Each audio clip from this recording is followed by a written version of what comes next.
Welcome back, guys. We've looked at the common attacks such as social engineering, malware, ransomware, then passwords and authentication attacks. Now, we're looking at how to stay safe from these attacks, right? So the first task here is multi-factor authentication and password managers. In the previous task, we looked at some of the common attacks made against passwords and authentication systems. We also looked at what makes a password weak or strong. So this task will cover some of the extra steps that you can take to enhance your password security through the use of password managers and multi-factor authentication.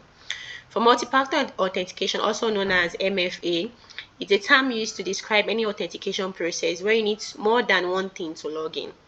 So the most common example of this is when you enter the password for an account, then you get asked for a 6-digit code that is sent to your phone and usually expires after 15 minutes or so.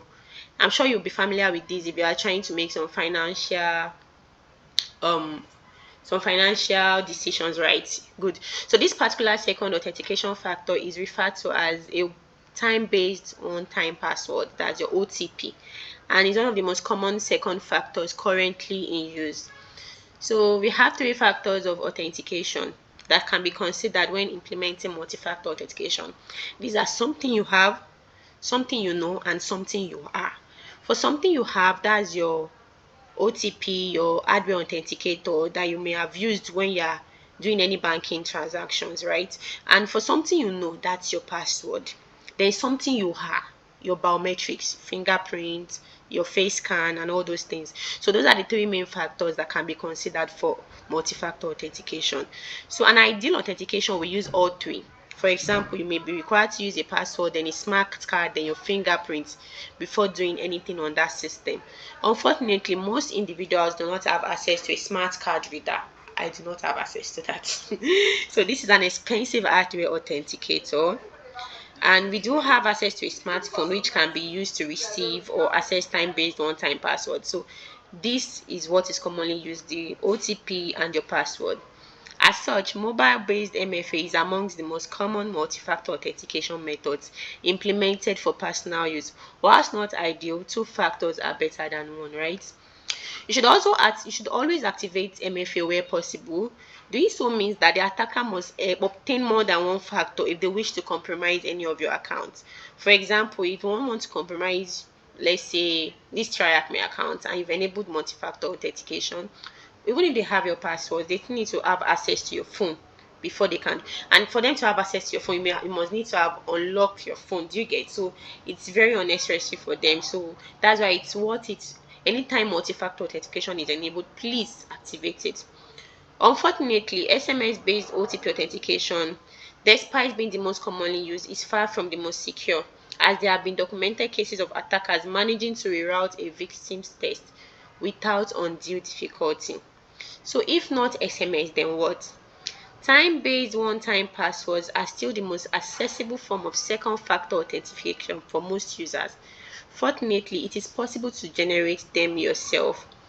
Most services will provide you with an option to use an authenticator app for MFA. When you select this option, you will be presented with a QR code as well as a secret key, either of which can be scanned or imported into an app such as Authy or the Google Authenticator. Once you've added your secret key for the application, these apps can generate TOTP codes entirely on your device without requiring any network connectivity or interceptable SMS. So once you have the Authenticator app, you can generate these things yourself. You don't need to use SMS to receive it. Now, password managers and generating strong passwords.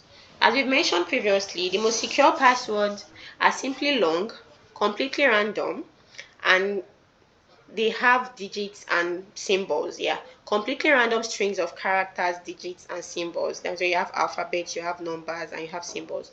Unfortunately, these random passwords are very difficult to memorize.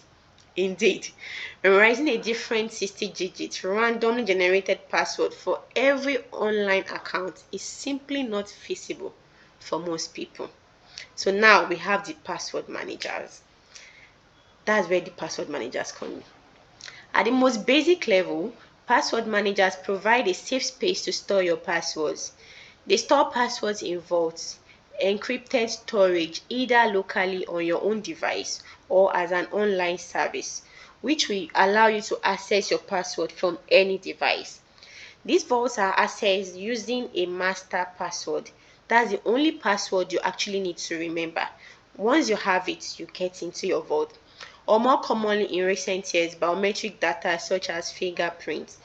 Some password managers are free, whilst others require a paid subscription. That said, the features and usability provided by paid offerings often make them well worth the expense.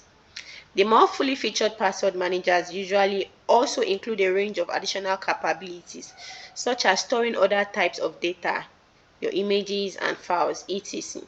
Autofilling password automatically for other services, and secure password generation. Having these features available means that you can quickly and easily generate very strong passwords and store them automatically. Then you seamlessly have the password entered for you when you attempt to log into an app, all within the same application. Password managers are the recommended way to handle authentication for your many accounts.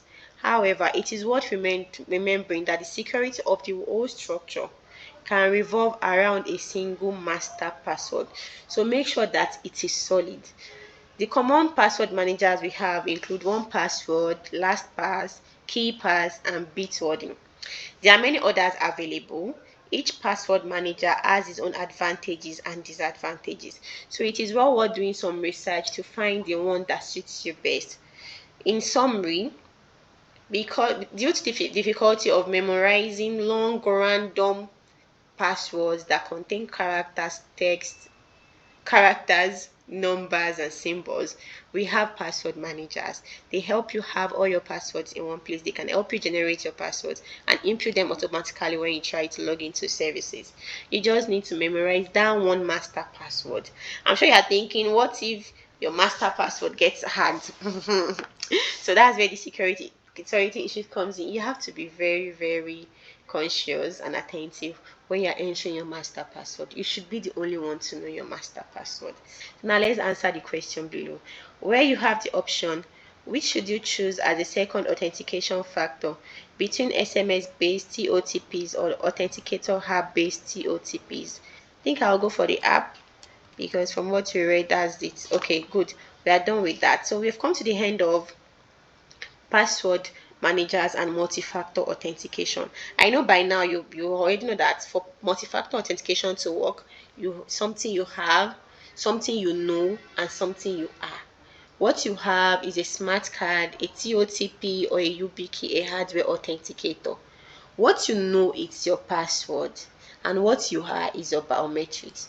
Thank you very much for listening.